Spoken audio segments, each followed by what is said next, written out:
बालाघाट शहर की जल आवर्धन योजना का कार्य आज 8 वर्षों बाद भी पूर्ण नहीं हो पाई। 38 करोड़ की लागत से इस योजना का कार्य फरवरी 2016 में प्रारंभ हुआ था, जिसे फरवरी 2018 तक पूर्ण हो जाना था। किंतु 8 वर्ष बाद भी इस जल आवर्धन योजना का कार्य आधा अधूरा पड़ा हुआ है। इसके बावजूद कि ठेकेदार को 80% राशि अर्थात 34 करोड़ रुपए का भुगतान कर दिया गया, जबकि संपूर्ण योजना में भारी अनियमितताएं की गई। ठेके की शर्तों का खुले तौर पर उल्लंघन हुआ। इसके बावजूद भी नगर पालिका प्रशासन इस प्रयास में है कि ठेकेदार को शेष बची राशि 4.5 करोड़ रुपए प्लस मेंटेनेंस के 1.5 करोड़ रुपए, कुल 6 करोड़ रुपए की राशि का भुगतान कर यह योजना पालिका को हस्तांतरित कर ली जाए, जबकि यहां इस संपूर्ण योजना की गुणवत्ता तथा पूर्णता पर लेकर यहां पर प्रश्न चिन्ह लगा हुआ है। आपको बता दें कि किरणापुर विधानसभा की विधायक कांग्रेस नेत्री हिना कावरे ने इस विषय को लेकर पिछले दिनों विधानसभा में प्रश्न भी किया, जिसमें उन्होंने नगरीय विकास एवं आवास मंत्री इस योजना को प्रारंभ करने तथा पूर्णता की तारीख तथा कार्य समय पर पूरा न होने पर कितनी राशि पेनाल्टी के रूप में वसूली की गई थी, इस विषय में पूछा था। इसके साथ ही यह भी पूछा था कि डीपीआर के अनुसार कार्य न होने के कब किसके द्वारा जांच व उसके परिणामों की जानकारी मांगी गई थी। यह भी पूछा गया था कि गुणवत्ताहीन कार्य होने के बावजूद भी क्या योजना नगर पालिका को हस्तांतरित की जा रही है, क्या प्रदेश स्तर से कोई जांच दल भेजकर जांच कराई जाएगी। सुश्री हिना कावरे के इन प्रश्नों के जवाब में नगरीय विकास एवं आवास मंत्री भूपेंद्र सिंह ने अपने दिए गए जवाब में बताया कि योजना 19 फरवरी 2018 तक पूर्ण हो जाना था। उन्होंने आगे उल्लेख किया कि नगर पालिका के द्वारा ठेकेदार को 64 सूचना पत्र दिए गए, लेकिन जवाब मात्र 32 के प्राप्त हुए। मंत्री भूपेंद्र सिंह ने अपने जवाब में यह भी बताया कि ठेकेदार को वर्तमान तक कोई पेनाल्टी नहीं लगाई गई है।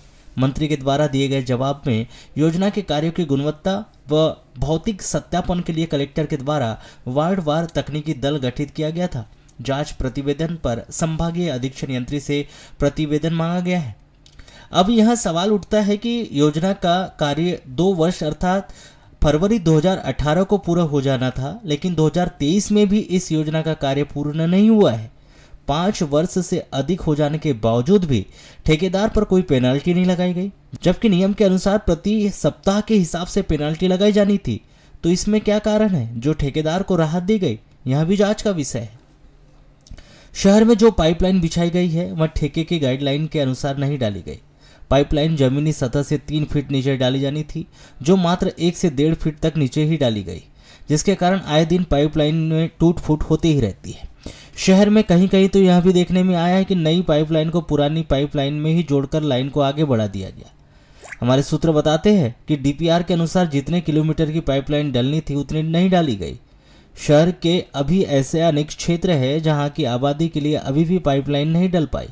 वहीं दूसरी ओर ऐसी जगह पाइपलाइन डाल दी गई जहां नई कॉलोनियां डेवलप भी हो रही है, जो नगर पालिका को हस्तांतरित भी नहीं हुई है। यह सभी मुद्दे जांच के विषय है। नगर पालिका में वैध कनेक्शन की दर्ज संख्या लगभग 10,000 है, लेकिन ठेकेदार के द्वारा जो घरों में पाइपलाइन डालना दर्शाया गया है उसकी संख्या 17,000 है, अर्थात 7,000 अतिरिक्त संख्या में कनेक्शन किए गए। प्रति कनेक्शन ठेकेदार को 2500 रुपए का भुगतान हुआ, जो राशि 4.25 करोड़ रुपए की होती है, जिसका भुगतान कर दिया गया। 7,000 अतिरिक्त कनेक्शन की 1 करोड़ 75 लाख रुपए की राशि होती है, जिसका दुरुपयोग हुआ है, क्योंकि ये 7,000 कनेक्शन ऐसे हैं जो खाली डले पड़े हैं, जो किसी घर में नहीं डले, जिसका प्रमाण शहर में जगह जगह इन कनेक्शनों से फालतू में बहता हुआ पानी भी नजर आ जाएगा। अब इन बेघर नल कनेक्शनों का सर्वे के लिए पालिका का अमला लगाया गया है तथा इन तथाकथित फर्जी कनेक्शन को डिसकनेक्ट करने का फिर से प्रति कनेक्शन 200 रुपये ठेकेदार को दिया जा रहा है। अर्थात इन 7,000 कनेक्शन का डिसकनेक्शन चार्ज जो लगभग 14 लाख का होता है, यह पालिका को फालतू में वहन करना पड़ेगा। इस तरह इन 7,000 कनेक्शनों पर लगभग 1 करोड़ 90 लाख रुपए की राशि पानी में बहा दी जा रही है। इस तरह शहर की जल आवर्धन योजना के कार्यों की उच्च स्तरीय जांच आवश्यक है। हालांकि सुश्री हिना कावरे को मंत्री के द्वारा विधानसभा के मार्फत दिए गए जवाब में कलेक्टर बालाघाट के द्वारा कार्यों की गुणवत्ता व भौतिक सत्यापन हेतु जांच दल गठित किए जाने का उल्लेख है। इस जांच से क्या कुछ हासिल हुआ है यह तो पता नहीं, लेकिन शहर की जनता आज भी इस नई जल आवर्धन योजना से त्रस्त है, क्योंकि पाइपलाइन की अपूर्णता व गुणवत्ता के अभाव में उनके घरों में अभी भी नई पाइपलाइन से पानी नहीं पहुंच पा रहा है। ऐसे में कैसे यह जल आवर्धन योजना नगर पालिका को हस्तांतरित हो सकती है।